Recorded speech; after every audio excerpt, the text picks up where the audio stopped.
رمضان کی ہر رات کو سید الملائکہ اور ساری مخلوقات کے سید جناب محمد رسول اللہ صلی اللہ علیہ وسلم قرآن مجید فرقان حمید کا دور کیا کرتے تھے۔ آج امت اسلامیہ ہے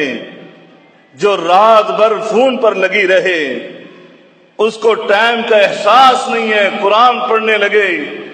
امام صاحب تراویح میں تھوڑا سا قیام طویل کر دے تو اس کو ٹائم کی پڑ جاتی ہے کہ میں نے صبح ڈیوٹی پر جانا ہے،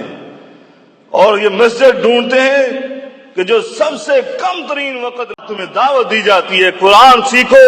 قرآن پڑھو، آؤ قرآن پڑھائے، امام اعلان کر رہا ہے، یہاں پر علماء آپ کو دعوت دیتے ہیں، لیکن پھر بھی ہمارے پاس اس فون کے علاوہ ٹائم نہیں ہے۔ میں حیران ہو رہا تھا جب پڑھتے تھے نا کہ اسلام جو ہے ساری رات قرآن کی تلاوت کیا کرتے تھے، نیند نہیں آتی تھی، اٹھ کر قرآن پڑھنے لگتے تھے تو حیران ہوتے تھے کیسے ہو سکتا ہے ساری رات قرآن کی تلاوت کرتے رہے، اور نیند نہیں آتی ہے تو اٹھ کر قرآن کے علاوہ ان کو کچھ اور مصروفیت نہ ہو۔ یقین جانے سمجھ نہیں آتی تھی، لیکن آج اس فون نے سمجھا دیا۔ جب دیکھتے ہیں کہ ساتھی ساری رات نیند قربان کر کے اس فون پر ساری رات گزار دے،